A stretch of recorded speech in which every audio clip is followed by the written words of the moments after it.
Hey y'all, welcome and welcome back to Selfishly Colette. Thank you so much for joining me. In this video, I'm just going to be ranking my 5-star reads of 2025.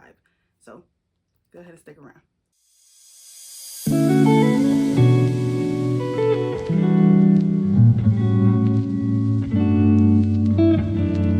Okay, so I just want to put a disclaimer out there. My 5-star reads did not make up my top 10 books of 2025. So this is me literally ranking all of my 5-star reads in 2025. Again, did not mean that it made my top 10 list of 2025. If you do want to see what my top 10 books were of 2025, again, head over to my other bookish channel that I co-host with my best friend Liz, Pero Kama. It's linked below, and you can watch us go over those books. So real quick, sweet, and to the point, I am going to go over my list starting from 10 to 1. Again, these are all 5-star reads, so not horrible, just, ranking. Number 10 is Relic Records introduces The First Lady of Saucy by Antoinette Sherrill. Now, this is a novella that is in between Lessons from a Hidden Treasure. It's out of the shot, so you're not going to see it, but Lessons from a Hidden Treasure, and it goes into Disrespectfully Relic. So I can't give you too much about it because it's going to spoil it. If you haven't read the series, like, this is what, the 5th book in, so I can't give you too much, but this was a fantastic top tier book. It definitely helps with the segue of leading out of Treasure and Pierre's book and into Relic's books. So Antoinette Sherrill, if you have Kindle Unlimited, all of those books are available on Kindle Unlimited. I highly recommend reading it. It is such a fantastic journey. Antoinette Sherrill, her pen game, top tier. Number 9, The Game You Played by Annie Taylor. This book was recommended. Well, no.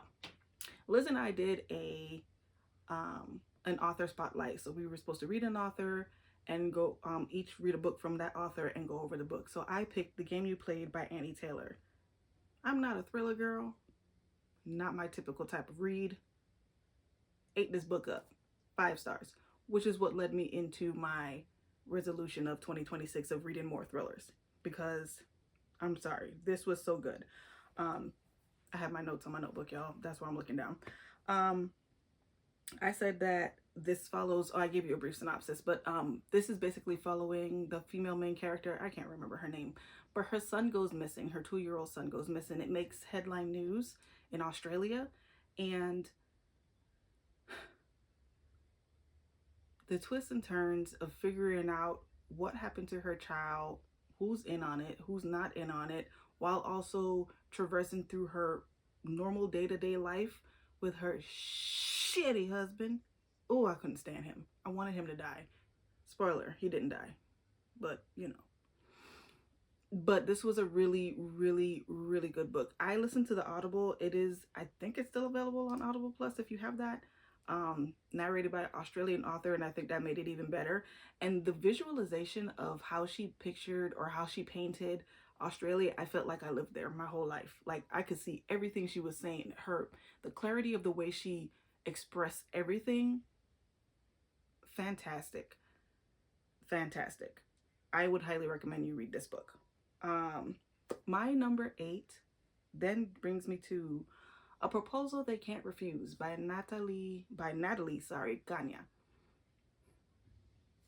Liz and I, again, Liz, we were looking for other authors by Latin origin, because we were like, I don't understand how we live in this day and age, and I don't know many Latin authors that I've read.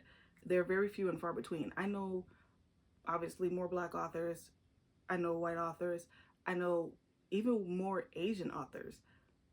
Hispanic authors, they're not on my radar. So if you have any recommendations, please drop it down below, because I've literally been searching. Where y'all at? Let me know. Help me out.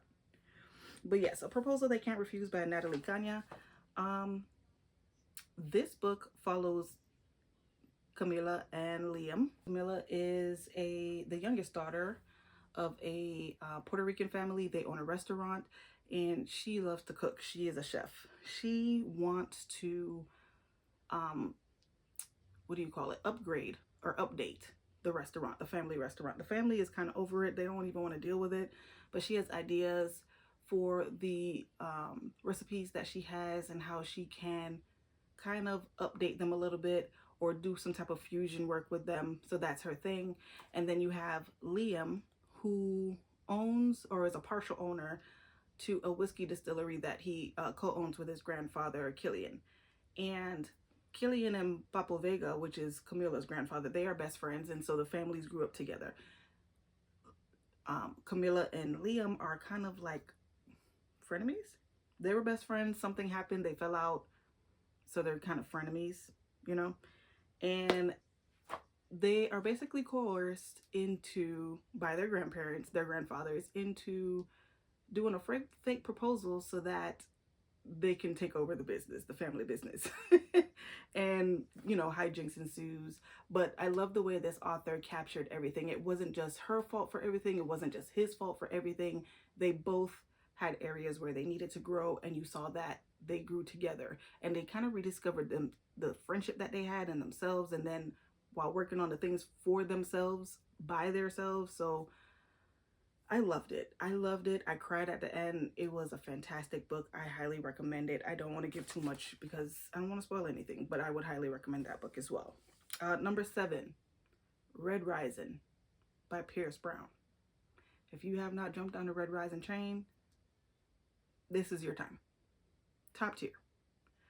I listened to the audiobook. Narrator was great. Now, I will say the narrator threw me off because it is a heavy Scottish, Irish, the Northerners, UK Northerners, you know what I'm talking about, accent. And it's that accent for a while until something happens and then it changes to a British accent. But I don't want to give you a reason why it changes. Let me just give you the synopsis of the book. So they have a caste system. You have the reds, the blacks, the golds, the pinks, the blues, everything. He's considered a red. They are bottom tier. It's horrible. The reds are told, hey, come over to Mars and farm this thing called CO3, I think it is, so that we can help terraform Mars and bring people here so that they can live. You are helping your people back home move to a planet since the planet is dying, right? Come to find out, that's a lie. Mars has already been terraformed. People live up top. They have these cars, these everything. They have been lied to for centuries. And so Darrow, who is the main character, is now thrust into this resistance plot that he didn't even want to be a part of. He just wanted to be, you know, married to his wife and be happy. And Io was a part of the resistance, and she kind of pushes him into it, and the story progresses from there. He is a reluctant leader, and I love that for him because he's not fighting because he wants to lead. He's fighting because he wants everyone to do better, not just based off of one particular group of people. So I thought it was a fantastic book. It really does delve into human nature and how humans act and how greedy we can be. Loved it. Fantastic. Again, highly recommend. All right, so book number 6, A Love Song for Ricki Wilde by Tia Williams. Now, Tia Williams is one of my all-time favorite authors. If she writes it, I'm going to read it. I'm going to buy it. I'm going to read it. I literally have 3 of her books over there. I'm working on getting the others. Yeah, she's my go-to. Let me read you what I wrote. So I wrote, the way that Tia Williams is able to transport you into her stories and capture the emotions as if they are your own needs to be studied. And it does. You are in the book with the character. You are experiencing everything with the character. I just feel like that is a top tier author, writer for me. I don't want to be told a story. I want to experience the story, if that makes sense. When you read a Tia Williams a book from her, you're going to experience the story. It's in the title, y'all. Ricki Wilde. Ricki comes from a well-to-do family. Her family owns a bunch of funeral homes in Atlanta. They're like a dynasty, super rich. Her family considers her the black sheep of the family. She is very Ooh, squirrel, let's do this. What's that? Let She's not very focused. So, but she does love flowers, plants. She likes to make those type of things pretty. And so that's what she wants to do. Her family's like, no, I'm not giving you money to invest in that. So she saves all of her money because she works the front desk of her office, of the office for one of the funeral homes. Saves all her money, moves to Harlem, opens a floral shop. She lives in the back of that floral shop, and she meets a man. And this man may or may not be magical. So I don't, and this is another reason why I love this story. Tia Williams is very much rooted in real things. I believe this is her first venture into any type of magical realism, you know, anything like that. I thought it was a fantastic book. This is another book I cried at the end at. This book was so good. It was so good. And then just discovering yourself and having people in your corner, and it's found family. It was such a great time. And I'm gonna do what? Highly recommend it. Yep. Number 5, Golden Sun by Pierce Brown. Golden Sun by Pierce Brown. This is the second book in the Red Rising series. Colette, you shouldn't be ranking books in the same series. I don't care. It's my list. This is where we at. Golden Sun by Pierce Brown. We head back into Darrow's world as he's navigating through the resistance and, you know, trying to learn what he learns. Let me tell you why book 2 is better than book 1 for me. Book 2 expands on the side characters. Severo is a top tier character. I dare say he stole the show from Darrow. Argue with somebody else. I say he stole the show. Severo was needed. Darrow didn't know a lot of things, and Severo was his ace boon coon, his right hand man. He was gonna get it done. And even if Severo messed up, he was able to learn from his mistakes and help Darrow along.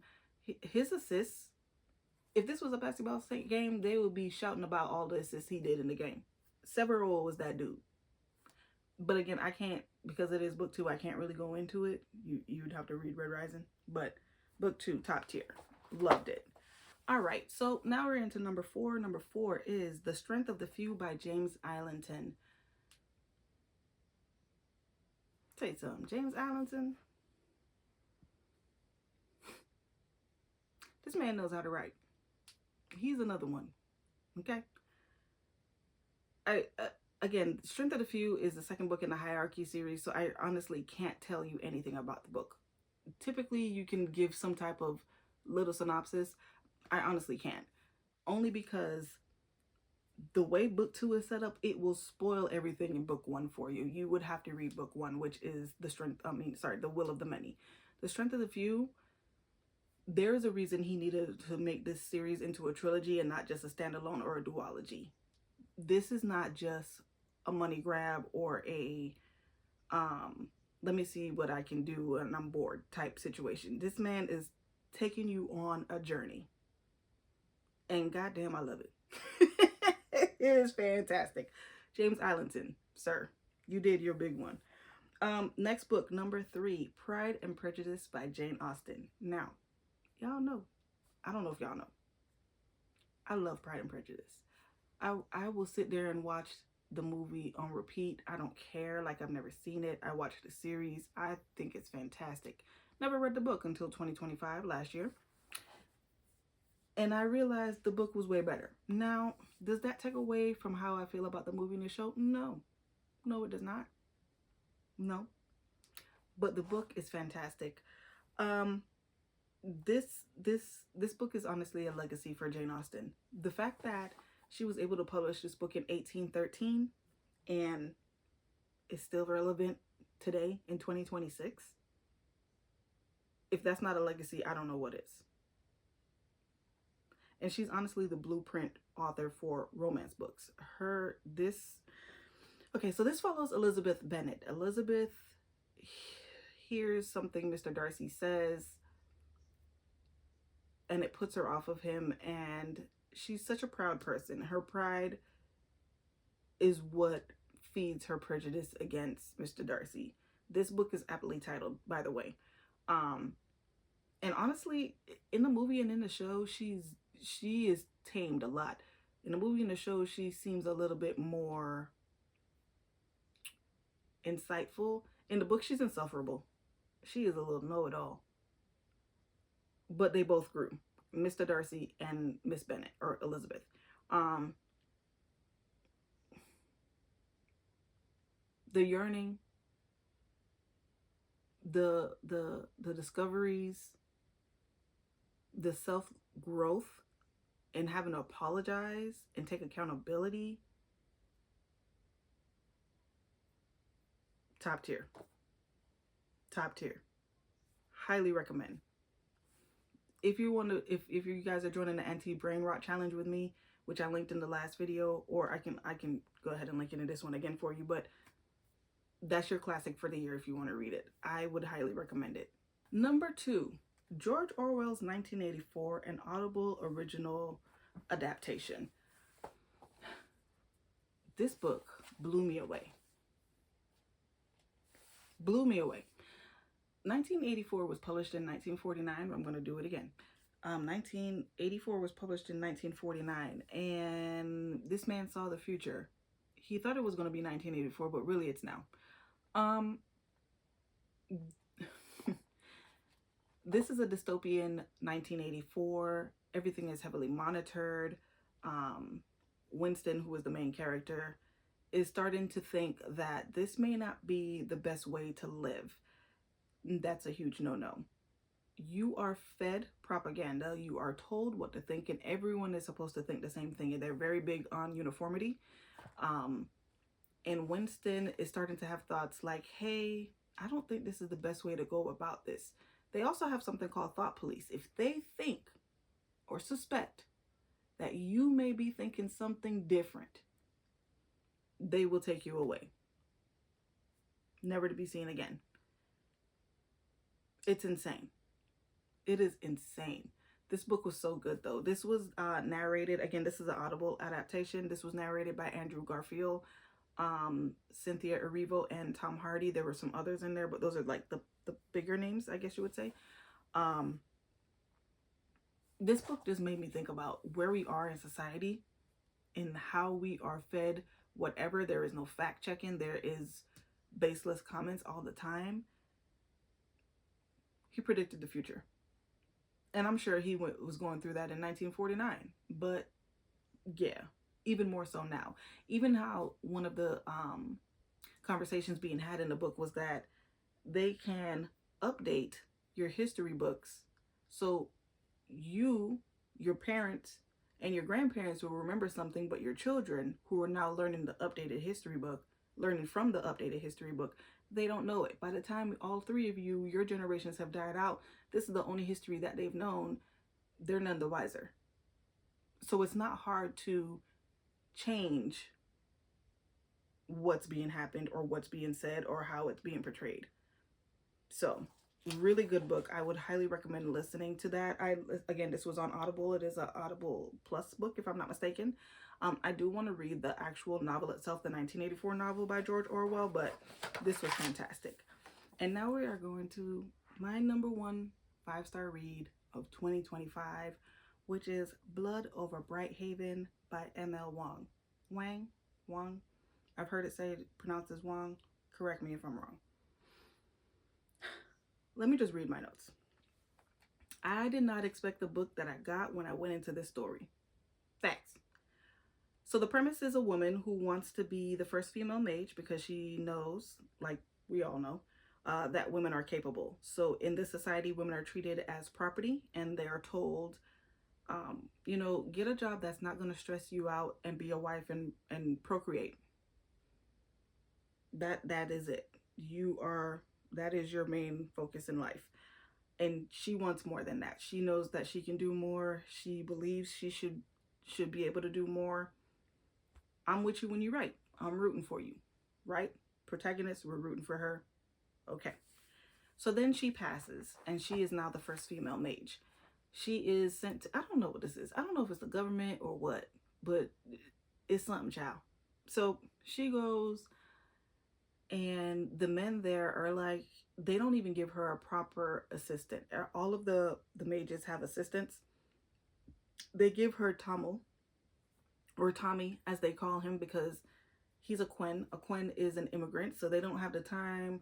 They don't take the time to learn how to pronounce anyone's names or be respectful to them. It's, you're lucky you're here. He is a janitor. They give her Tamil. Tamil goes and becomes her assistant. And the only reason she sticks with him is because she wants to prove to them that she's smart anyway. So yeah, I'll take this Quen.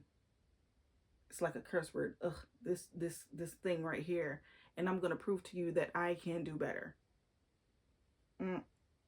Now I'm looking at you sideways because you're so oppressed while oppressing someone else. And then you learn about the magic and how the magic is used, where the magic is coming from, who it's really hurting. And then you're also wondering if you're rooting for the correct party, because she's the protagonist and she's a woman and she's the first mage and you want her to succeed, but you're also feeding into the propaganda, the lies that spread about the immigrants, coming to learn as you work with one that he's not stupid. The only reason he doesn't have the education is because you told them they can't get this type of education because you don't think that they can learn. This book dived, the themes of the book, I just didn't expect. I thought I was going in for a magical story and the woman was going to come out on top. It was so much more than that. It talked about religious persecution. It talked about racism. It talked about classism. It talked about oppression and how you can be oppressed and still be a part of the issue of oppression. This book, I've cried multiple times in this book, reading this book. My annotation, I don't even want to get it. It's over there. The annotations that I have in this book, there are so many quotable moments. Like, you guys, if you don't read anything else, please read Blood Over Brighthaven by M.L. Wong. This was a masterpiece. Seriously, it was a masterpiece. And the way she was able to capture everything within 500 pages, I've said this multiple times. I tell everybody yet, you were able to capture this in 500 pages. Less than. Ma'am, you deserve all the awards. You are who you think you are. You wrote the hell out of this book. You did your big one with this one, shawty. This is top tier. Top tier. And that concludes my 5-star reads of 2025, ranking them in order. I literally had 10, so it worked out perfectly. But yeah, those are my 5-star reads of 2025. Let me know if you agree with any of them, if you read any of them, if you plan to read any of them, or just let me know what any of your 5-star reads for 2025 were. And I thank you so much for rocking with me, y'all. I really do appreciate it. You are amazing and the best, and I will see you in the next video. Bye, y'all.